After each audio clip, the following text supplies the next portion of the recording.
Baiklah, pada saat ini saya akan menjelaskan 10 standar auditing profesional akuntan publik. Sebelum itu, mari kita pahami dulu pengertian dari standar audit.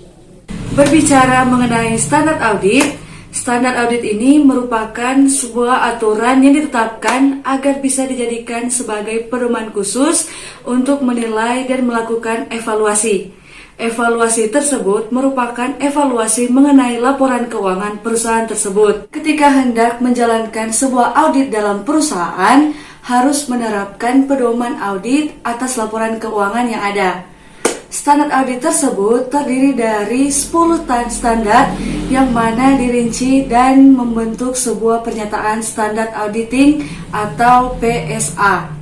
Beberapa standar ini mengharuskan agar hasil dari audit benar-benar berimbas pada kemanfaatan untuk perusahaan. Adapun beberapa standar tersebut diantaranya, yang pertama ada competence atau suatu hal yang mengharuskan keahlian. Standar pertama ini masuk dalam standar umum. Dalam melakukan sebuah audit, tentu harus dilakukan oleh seorang dengan keahlian dan juga pelatihan teknis yang cukup. Seorang auditor diharuskan untuk bertindak sebagai seorang yang benar-benar mahir dalam bidang akuntansi. Yang kedua ada independence atau tidak terpengaruh. Bagi seorang auditor sangat penting untuk bersikap independen. Independen dalam hal ini yaitu tidak mudah terpengaruh oleh pihak manapun. Adanya sikap intelektual dan jujur perlu dijunjung tinggi oleh seorang auditor. Sebuah profesi akuntan publik biasanya telah mengetahui kode etik akuntan Indonesia agar bisa mendapat sebuah kepercayaan. Yang ketiga ada due professional care atau tingkat keprofesionalan. Maksud dari standar yang satu ini yaitu adanya sebuah sikap cermat dan seksama. Seorang auditor harus memiliki keterampilan dan mampu mengembangkan keterampilan tersebut. Yang keempat ada adequate planning dan proper supervision. Pada bagian standar audit ini termasuk dalam standar pekerjaan lapangan. Standar audit dalam kategori ini berisi mengenai sikap dan juga pengetahuan seseorang akuntan publik.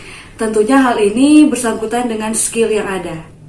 Yang kelima ada pemahaman yang memadai atas struktur pengendalian intern. Standar pekerjaan lapangan yang satu ini berhubungan langkah atau strategi dalam melakukan pekerjaan.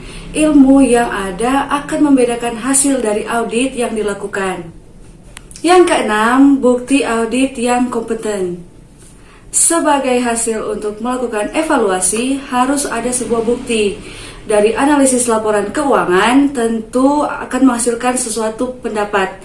Pekerjaan oleh auditor untuk memberikan pendapat terhadap laporan keuangan, tentunya berdasarkan evaluasi bukti audit. Bukti tersebut bersifat variatif dan tentu harus benar-benar objektif, relevan, dan tepat waktu.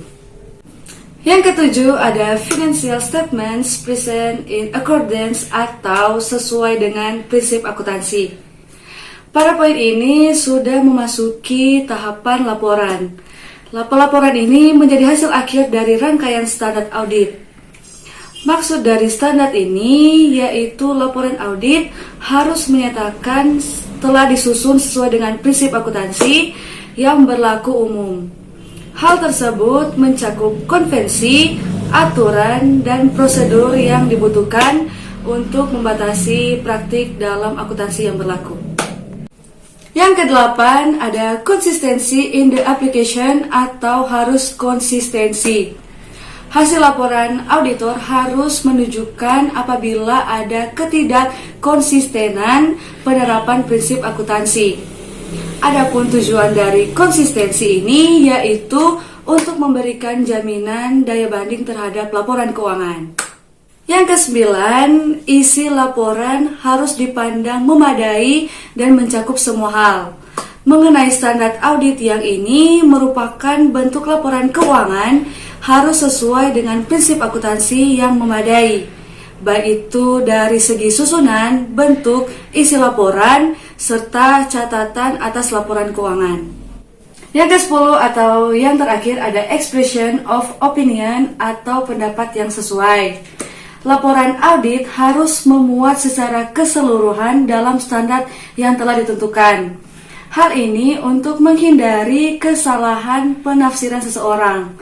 Bahkan, standar pelaporan ini harus dikaitkan dengan laporan keuangan yang ada. Demikian pembahasan dari 10 standar auditing profesional akuntan publik. Semoga video ini bisa bermanfaat bagi teman-teman sekalian. Akhir kata saya ucapkan terima kasih.